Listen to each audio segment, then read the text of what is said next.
it's the bulls aren't getting stomped. There aren't any bears, right? It's just taking profit on in the money calls. Like it's not a lot of put buying into close. But they're building up like call walls on Monday at 50 and 55.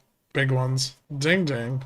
Well, not the best close for the Bulls. We closed at the lowest gamma strike for Monday's expiration, which was 40, which is like 43.60. They picked up a bunch of in the money calls at 50 and 55, and then 70 and 75 have a lot of interest, but we're kind of right in the middle of the range between those going into close today. I mean, this could technically slip 50 during futures trading, and if it does, CTAs may not trigger, and if they don't, bulls are going to have a really hard time finding any liquidity in this range. So, adds to a little bit of bearish potential on Monday.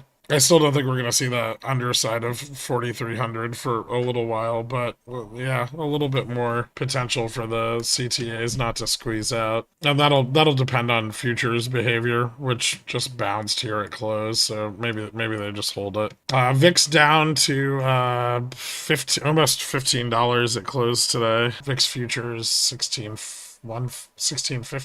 TIXI down almost 100 basis points on the day. Yen trading at 149.50. USD JPY yields down across the board, but they moved up a little bit into close there. So we kind of saw them climb back a little. Correlation starting to bottom out. So, we might be getting close to a top here, but we may not be at one just yet. We'll have to see. The carry trade is breaking down, but the Japanese 10-year note is kind of just traded flat all the way into the end of today. We're starting to see yields pull back a little bit, and volatility's maybe bottoming here at like negative 6%. Obviously, Monday's moves will tell us a lot more about where this is headed over the next week. But right now, I mean, CTAs are at risk, and there's a pretty good chance that we see them get squeezed out into the beginning of next week, especially once the negativity of Apple earnings is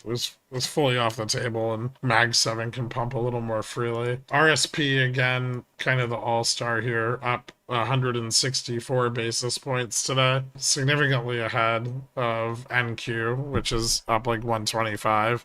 That's kind of a better measurement of Mag 7. Russell up today, 281 points. So we're seeing a damn near a short squeeze in small caps. It's probably bleeding over to mid caps a little bit, and we're starting to see some interest in, Fubo pickup and Upstart and even GME. I mean, it didn't close down today, right? Like, it didn't do great, but it didn't close down. Series up. Those didn't really get affected that much. HE is up. So a little bit of interest in the mid caps.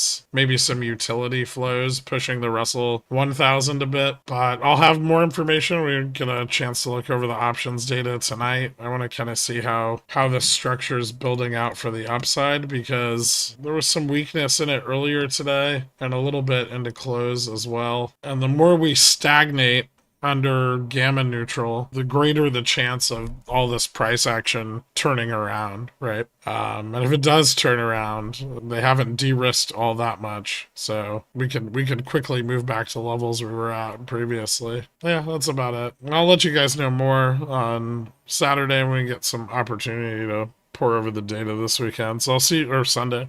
I'll see you all Sunday at 12 p.m. And for everyone else, I'll see you Monday morning.